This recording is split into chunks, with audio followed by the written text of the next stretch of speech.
Right, I think we're ready to kick off. So, without further ado, let's get going with this afternoon session. So, formally welcome to all those of you that have joined us today. I'm really pleased that you've taken the time, and particularly if you were planning to start your long weekend a little bit earlier, we really do appreciate you being with us this afternoon. And it certainly does indicate that you really are serious about your iAwards entry, and that's always a really good thing. I'm Collins Rex. I'm the Chief Judge for this year's iAwards. And in a little while, I'll tell you a little bit more about me, but I just want to introduce our other two panelists for this afternoon. First of all, I'd like to introduce Ron Gorsey. Ron is the CEO of the AIIA, and he'll give you a little bit of background on himself and his role within the iAwards in a couple of minutes. And also, we're joined by one of the members of our judging panel. Again, she'll tell you a little bit more about her background, but welcome, Bambi. And, Bambi and Ron have both been judges in the iAwards in the past, as have I, probably for longer than we all care to remember. But it does mean that we bring with us a wealth of experience, but also a fair number of war stories of things that didn't work. So I think we'll be sharing some of those with you this afternoon. Ron, I might just start with you, if you can just give everyone a bit of your background and kind of contextualize yourself within the iAwards, and maybe start off with one key tip that you can share, and then we'll kick off the rest of the conversation. Thank you. And well done, everyone, for coming on this call. I've been involved in the AIIA now since early 2000s, and I've been a judge through that period of time. As I am now currently the CEO of the AIIA, I'm not allowed to judge. So the last couple of years I haven't been able to. But I do have a lot of experience in this space, and I've also been involved in assisting people with pitching their products and services and companies as an advisor and as a consultant. So I have extensive experience, especially with small businesses and startups.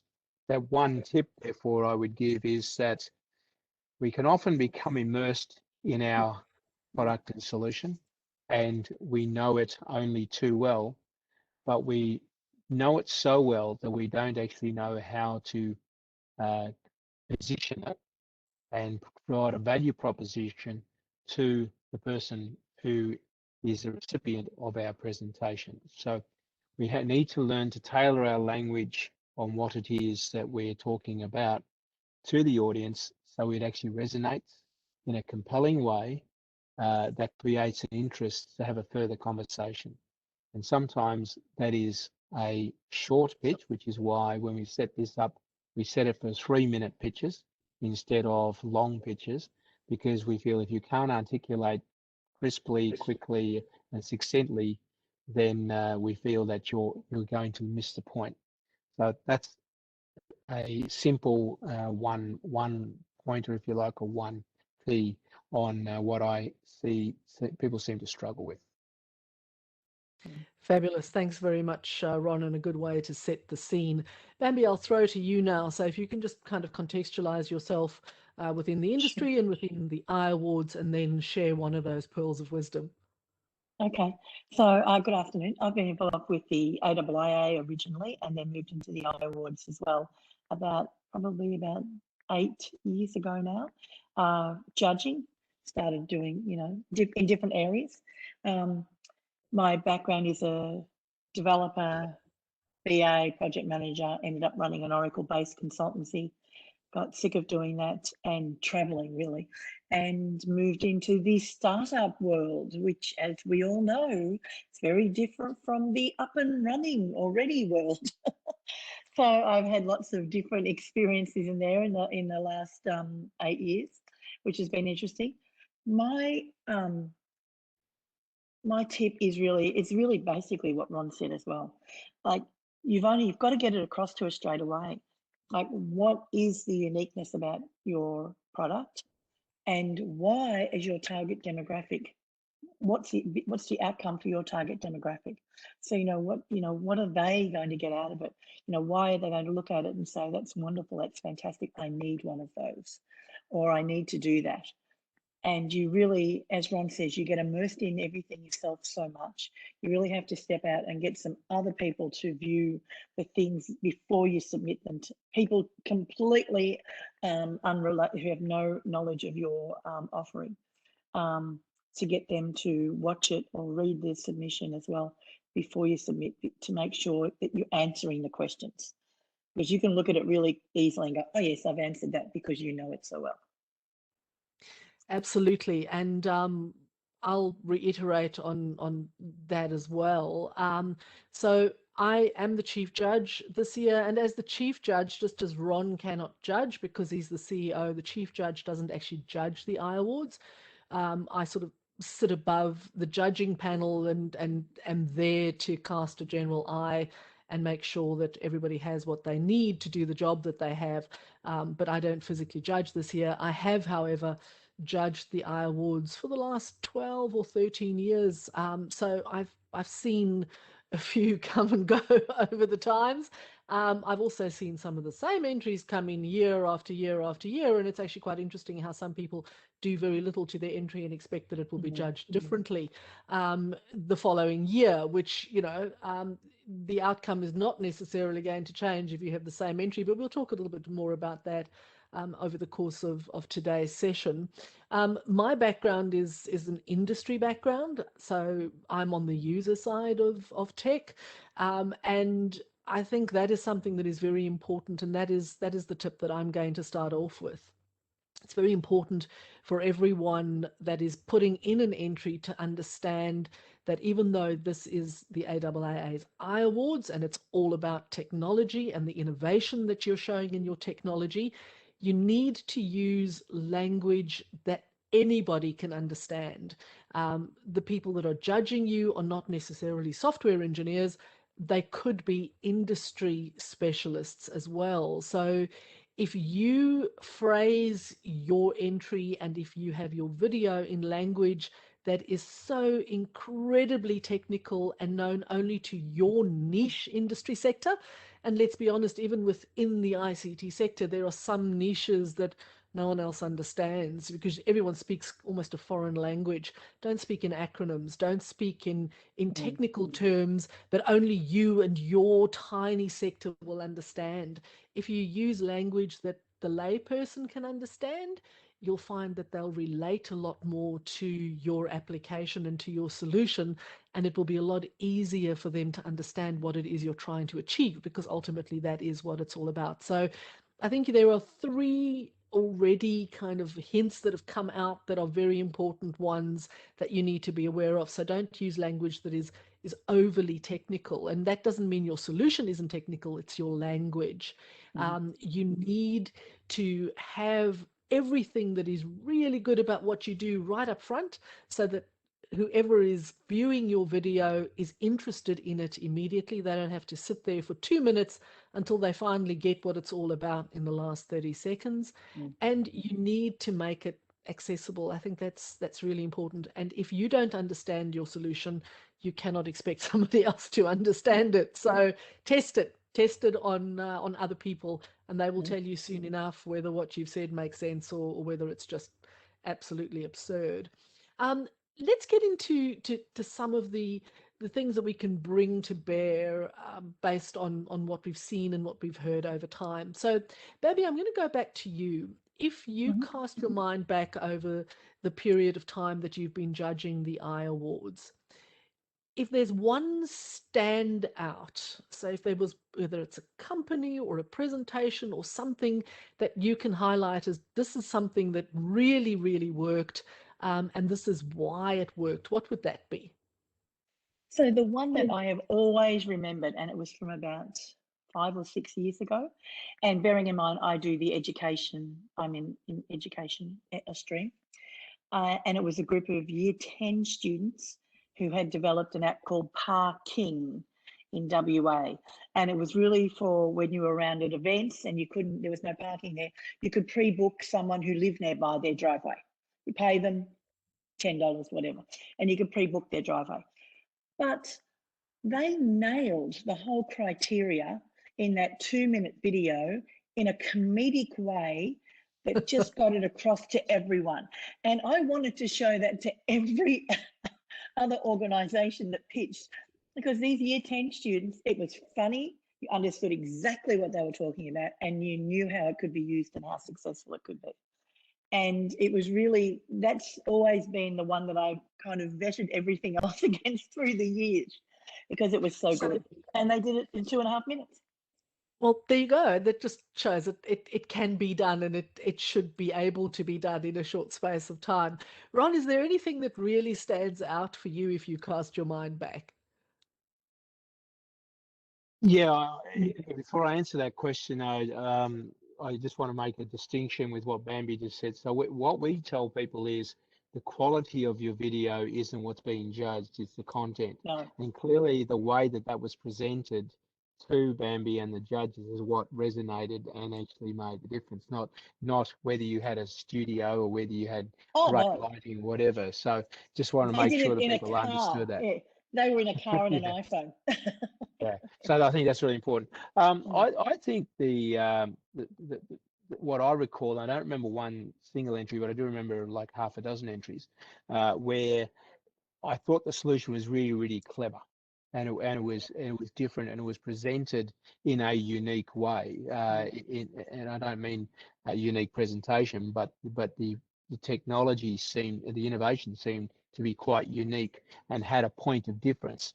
And I think that's the thing too. That what if you've got something that even starts to resemble something else, then it's really important, and you highlight those points of difference and uniqueness. And the things that I really appreciated when I was judge was those things that were, you know, an aha moment for me of, gee, that's really clever. This is really different, really clever. And that seems to stand out for me, and for me when I'm judging is worthy of an extra, you know, an extra leg up or an extra mention, if you like. Absolutely, and I think you've nailed it there on. You know, every year we come across the people that assume that what they're doing is so brilliant, it's so unique, nothing like it exists in the universe ever. It's possible, but it's highly unlikely because there are very few things new under the sun. So you have to take that into account. No matter how brilliant you think your solution is, you need to understand what else is out there that does, even if not exactly the same thing, similar things. And that means you have to work even harder to make what you do stand out. And it is very important that you emphasize that uniqueness and how it is that you address a problem differently if there are other solutions out there. Do not assume that yours is the only one or the first one or the best one or the only one that will ever exist.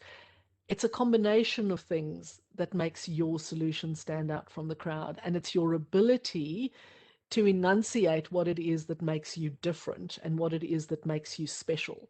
And I think that that's very important. And it's every industry is that way. We all tend to believe that what we've created is the only thing of its nature. But rethink that. If you're thinking there's nothing else like this out there, just go back to the drawing board and make sure, and then emphasize what it is that still makes you different. Because that's what it's all about. It's about innovation, it's about uniqueness, but it's also about making a real contribution and having a real solution to a real issue. That's what this is all about in your 3-minute video. And Collins, if I Of can course. just add to that, over the decades, I have seen some of the best technologies that have gone nowhere, and I've seen some of the most average technologies that have been quite successful, and it's got everything to do with what Collins just said in terms of how it's presented, how it's marketed, etc. So just bear that in mind.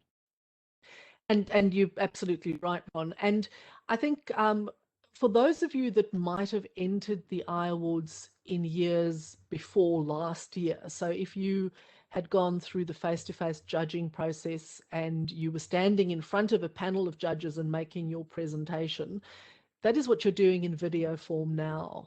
You're just doing the video component, the presentation component earlier on in the process. And if you think about it that way, I think you'll find that what you need to explain and how you need to explain it will probably be a little bit easier. So don't be looking down the barrel of a camera and talk to the camera. You're talking to a panel of judges, and you need to appeal to a panel of judges when you put that video together, and you only have 3 minutes in which to do it. So take that into account. And for me, when I look back over the years of judging, some of the standouts have not been because what was presented was necessarily absolutely the crashest, hottest thing. It was the way in which it was presented. It was the way in which it was explained that kind of crystallized what it was. And I think, we're all in similar positions. Bambi, I'm sure you've had similar things where you were wanting to get just a little bit more out of some of the presentations, and some of the videos that we would have seen last year would have been in that category of, gee, I know what you're trying to get at, but you haven't told it to me. No. So I don't and quite we know can't fill in the blanks. Sorry, Colin. No. We can't fill in the blanks. So we can only take what you tell us. We can't make assumptions about things. So if you don't get it across in those few minutes, and Ron's right, if you can't get it across in those few minutes, then the chances are you won't be able to get it across in 6 minutes. Absolutely. So, and that's why I think it's so important to run it by people who know nothing about what you're doing. They won't have any assumptions. I think Kylie had a question there for you in the chat area. Does the technology need to be unique, or can the solution itself be unique? The solution itself can be unique. The technology, and let's be honest, there is very little technology that is completely brand new today that has not ever existed before. So the chances are it's the way in which you're applying that technology that you're going to be highlighting here as your unique solution. It's the solution. So for those of you that haven't yet gone down the rabbit hole of getting this in, there are some basic things, and I think this is probably a salient time to actually point that out. So in your video, you need to be addressing a few key criteria. If you address those criteria and you address them succinctly, clearly, without getting into the weeds too much from a jargon perspective, you'll be in with a very good chance. So first of all, what is the opportunity that your solution enables? And who is it doing it for? So what is it that you've identified as the problem here? And how does your solution address that problem? What is it that makes your solution different from anything else that might be out there? So Kylie, to your point, your technology can exist. It's the way in which your technology addresses that problem in a unique way. That is the key. The third thing you need to know is, well, what is the actual tech in your solution? This is a technology competition. So what is the technology? Doesn't have to be proprietary. You might be using something off the shelf in a unique way, but you need to tell us what it is that you're doing. What is the tech? How does it work? Bearing in mind, 3 minutes in total. So you can't spend 2 minutes and 30 seconds telling us all about the tech and not telling us about the rest of it. And then finally, and this is very, very important, and I think this is something that very often gets lost. What is the difference that your solution is going to make? So how are you leaving the world a better place? How are you leaving your community a better place? How are you going to change something fundamentally in an industry, for example? And it doesn't mean that this has to be community-based or not-for-profit based. We want to see that your solution is going to make you money, but we need to know how it's going to change things. So how are you going to disrupt? How are you going to make things better? How are you going to fundamentally make a difference with your solution? And I think if you've encapsulated all of those things in your 3-minute video, you'll be in with a very good shot. Bambi, any sort of comments on the 4 basic steps from you? No, look, it's exactly what Colin said. I mean, we're looking at, what are the comms around? What are you telling us? What are you saying to us? Why are people going to want it? How have you anticipated, and have you got current clients? Oh, that's another thing too. Have you got current clients? Have you been trialing it? Tell us those, and what have they said about it? What are the outcomes that they've achieved, or that you've achieved, or they've achieved through using your technology? Has it made a difference? Like, not just what impact is it going to have? I think a lot of people now are looking for that, definitely looking for impact. Yeah. And Bambi, you touched on a very important point, sort of who are your current clients? So, what sort of track record have you got? Do you have any use cases that you can put forward? If your solution is brand new, because you're a startup and you're only just starting out and you don't have any customers yet, that's not going to disqualify you, but you have to show that you've done your research, that there is a need for what you're presenting. And I think that's very important as well. So if yours is an existing business, we absolutely want to see that people are buying the stuff from you and that they're liking it and that they have great things to say about it, that it's actually fulfilling the need that they've identified. If you don't have customers yet because you are entering as a startup or because you're in a student category, for example, that's fine. You're not disqualified because you don't have customers or use cases, but you need to show that this is not something that you've just come up with because you think it's a brilliant idea. You need to show that you've done some research and how this is going to address the needs that you've identified in your research. So bear that in mind as well. And that is something that has been raised with me in the last few days, that I'm a startup, I don't have any customers. Does this mean I can't enter? No, absolutely not. You can, but you have to probably work a little bit harder because you haven't got other people that can just speak on your behalf. So bear that in mind. That is very important to take into account as well. Ron, from your experience and obviously the way that the iAwards are working at the moment, and something that was necessitated through COVID last year and us not being able to run the same sort of entry process that we've had in the past. You obviously couldn't judge last year because you were CEO, and you're not judging this year. But I think a lot of the presentation component of previous years can be related to the video component that we have at the moment. Is there anything that would stand out for you as to how somebody will translate what they do into a medium that is then relatable by the judges? Yeah, I just want to make sure that people don't get lost in spending time on the video and less time on the message. So, but that's not to say you can't be clever, and it's not to say that you can't use different modes. I know that some people use animations, and so there's different techniques you can use. But ultimately, and going back to what Bambi and Collins just said, there's a reason why we chose those 4 questions. There's a reason why we want you to focus on the answers to those. Therefore, make sure that you focus on answering those questions. And that's not to say that in 3 minutes you're giving 45 seconds per answer. You need to get the balance right and get the weight of the answer right. But at the end of the day, focus on the message, not the production. And then in the production, work out what's the best way for your message to resonate, the best way for it to be heard and for it to stick, because it needs to be a sticky message, right? So sometimes that's you telling a story, sometimes it may be someone else telling the story on your behalf, or a different way of presenting the information. But think about how you're going to create that impact. And in fact, if I could add to that, Collins, what Ron says is true. So I read through your written responses first before I watch the video. Now, not everyone judges the same way, so you'll get every combination. But I do read the written responses first before I watch the video. And as Ron says, you don't need to have a major production. We've had people standing up just in their room in the house with someone with an iPhone. Absolutely. And look, it's about the content. It's not about the Yes, production. And I think it is important that we stress that. And Ron, you've stressed it. Bambi, you've stressed it. But it doesn't have to be a professional production. And you do have companies that go down the track of getting producers and, doing the whole thing with dancing girls. You do not have to have a professional production. It's about the message.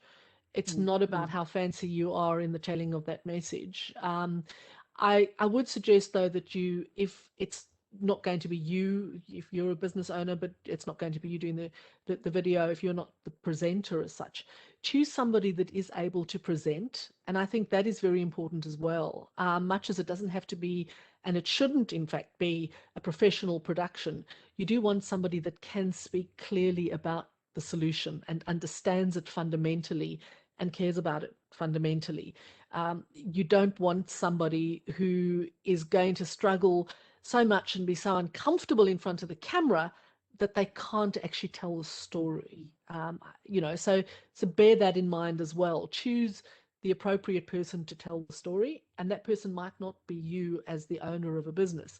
It might be your marketing person, or it might be your offsider, or if yours is a really small business and you don't have a marketing department, that's fine. But choose the right person to tell the story, and that's probably you, but it might not be. So just bear that in mind as well. It needs to be somebody that can actually present without being overwhelmed by what it is that they're doing, because that can happen as well. I think Bambi made a good point there too, that I, like her, tend to read the synopsis before I see the video. And again, I'm not a judge, but I know a number of times I would read the synopsis and say, oh, this should be interesting, and then go into the video. What I did do last year was I emceed the events. And when I was emceeing the events, I created my own scripts. So when I was looking for a synopsis of what to say about each of the finalists and then prepare my questions for the winners, I was getting much of that from the synopsis, looking for the key messages. So just remember that the synopsis is also an important way, or an opportunity, I should say, for you to deliver some pointed messages before anyone sees the video. That's true, Ron, and obviously you used it for that purpose. It's also what is going to be used in the promotional material if you win an iAward. So bear in mind that that synopsis is also going to speak on your behalf. It's what's going to be used in the media if you win, or if you're a merit award winner. So it needs to speak on your behalf. And quite frankly, if you hadn't already had that, this is a really good way for you to develop a really good, easy to access pitch that you can use in other forums as well, not just for your iAwards entry. You know, if you've thought really carefully about how you explain what you do and you've written a really great synopsis, you've got it. You know, you've got it for future use as well. And I mean, the same thing applies to your video. In fact, I heard from somebody just yesterday that had entered that said it was such a great experience for us putting this video together, because for the first time we actually had to think about what we do, and we had to find a way to condense it all without losing anything. And now we've got this video, we can actually send it to other people, to explain what we do. So look at it as that as well. This is not just work that you do so you can enter for an iAward. This is work that you do that will stand you in good stead further down the track. You can use it in all sorts of other ways as well. While we're waiting to see if we've got any more questions, Ron, maybe you can just talk everyone through the process from the AAA's perspective. So you lodge your entry, you submit your video. What happens then? Right. So once we close the judging, close the entries, I should say, which we have, by request, we've extended to the end of April. Up until we close the competition, you can go in and make any changes to your entry at any time. So, for example, if you feel like you're already in the system and you've heard something today that you might want to change, then we encourage you to do that.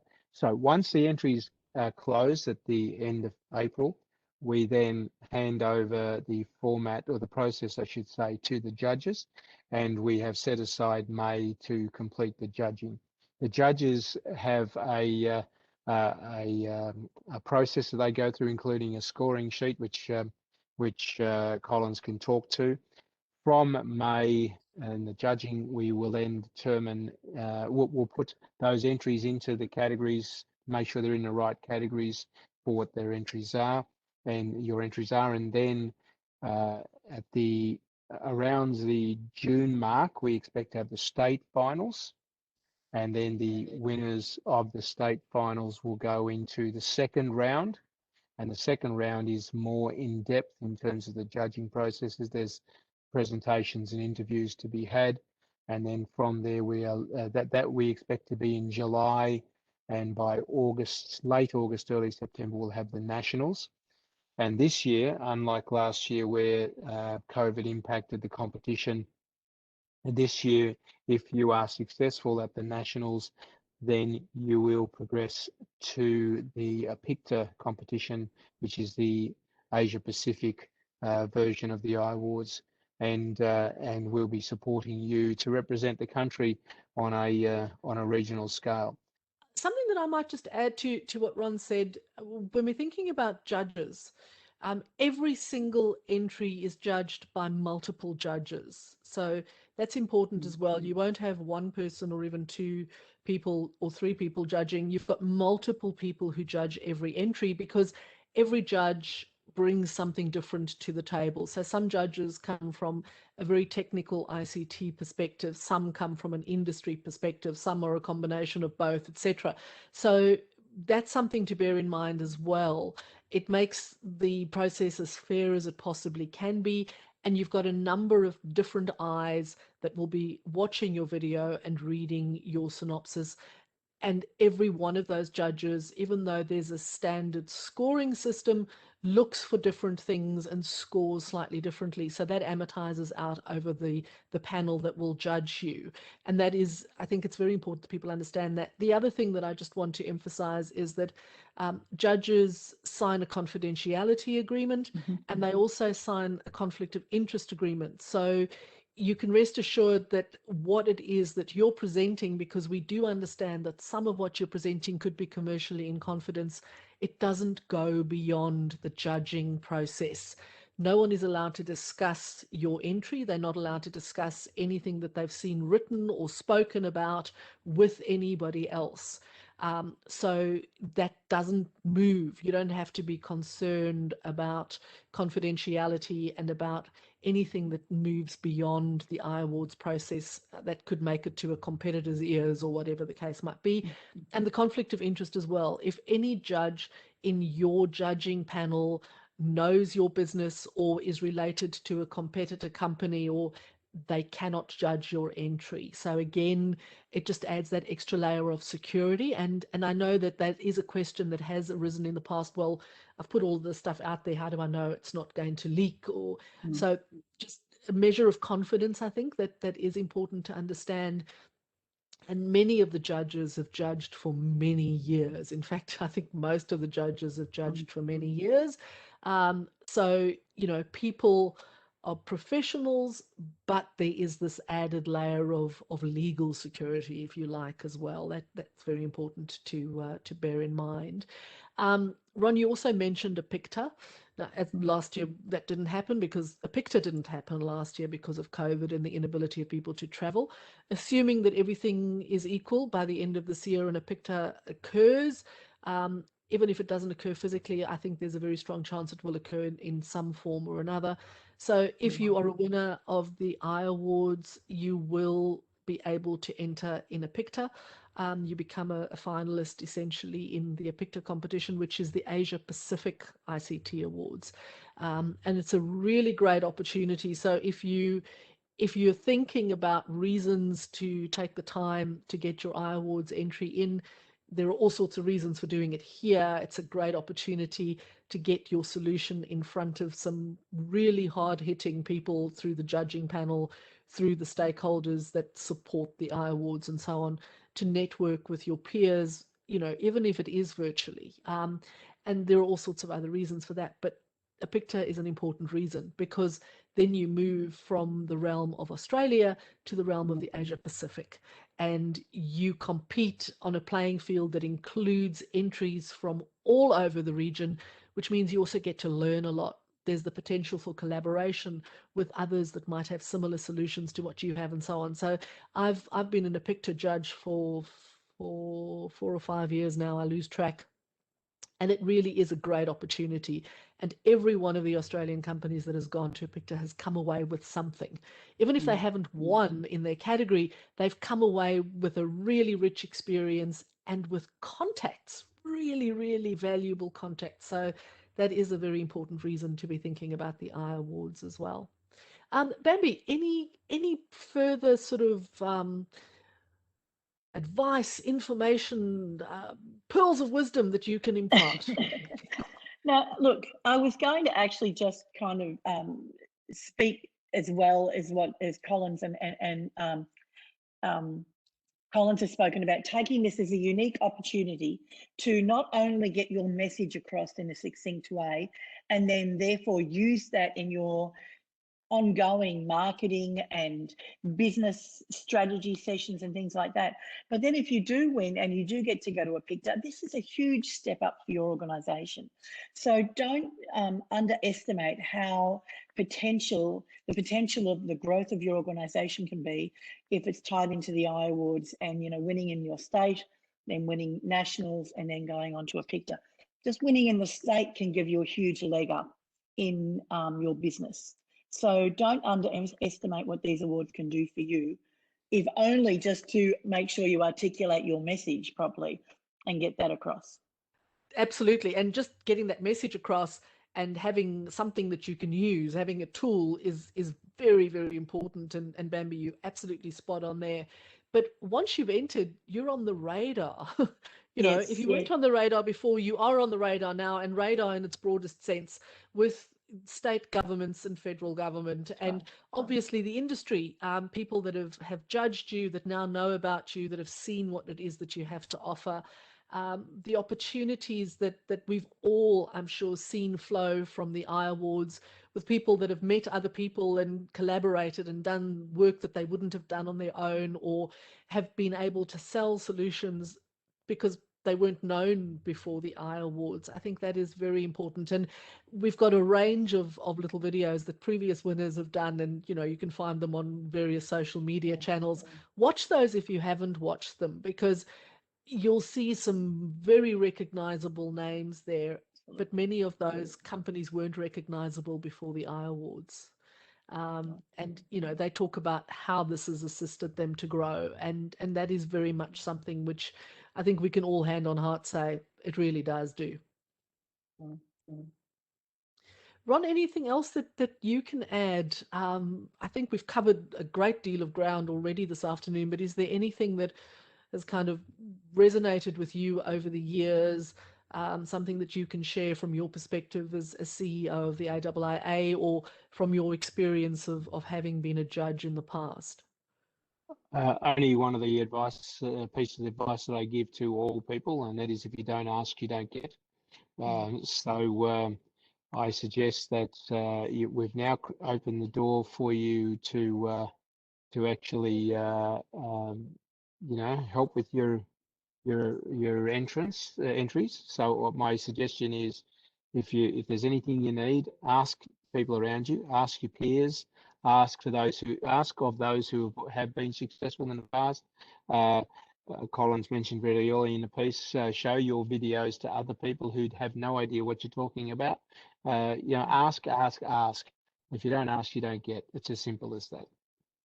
Absolutely. And if you are in the position where you win an iAward, you've got to leverage the heck out of that thing, man. Yes. You've got to put it up on display. You've got to put logos on your website. You've got to tell anybody and everybody that you've won this, because it speaks to credibility. So, and even just having entered the iAwards, I'd be telling everybody I've entered for an iAward. You know, this is great. I'm so confident in what it is that I have to do, that I've put this thing that I've created up to be judged by a panel of some of the industry's greatest minds, because I want them to judge it, because I'm confident that it's good enough to be judged. So you need to be talking about it, you know, make the most of the opportunity from beginning to end. And even if you don't win, attend the night, you know, be part of it, tell people that you were there, and understand possibly why you didn't win this time around. You know, have conversations with the winners and find out what they did and how they did it and what it is they do, you know. So yes, ask for help, and also just leverage, man. Leverage, absolutely. So on that note, before we wrap up, are there any questions from the floor before we finish up? I think we've stunned everyone into submission, Bambi and Ron. Let me see. No, that was amazing. Thank you. Thanks, Kylie. Thanks for your feedback. If there's nothing else, I think, Collins, we can wrap up. and leave it at that, I think. Fantastic. Absolutely. Thank you so much, Bambi, for being part of this afternoon session, Pleasure. and for Ron, and for all those of you that came along. And please spread the word amongst your colleagues in related businesses, not competitors, because you want to win, but tell people about the iAwards and let them get their entries in, and just make the most of the experience. That's what I'd like to leave you with. Thank you all for coming along, and I look forward to overseeing your entries coming in, and as does Ron and Bambi. I'm sure you look forward to seeing some of those entries that will be Yes. crossing your judging desk.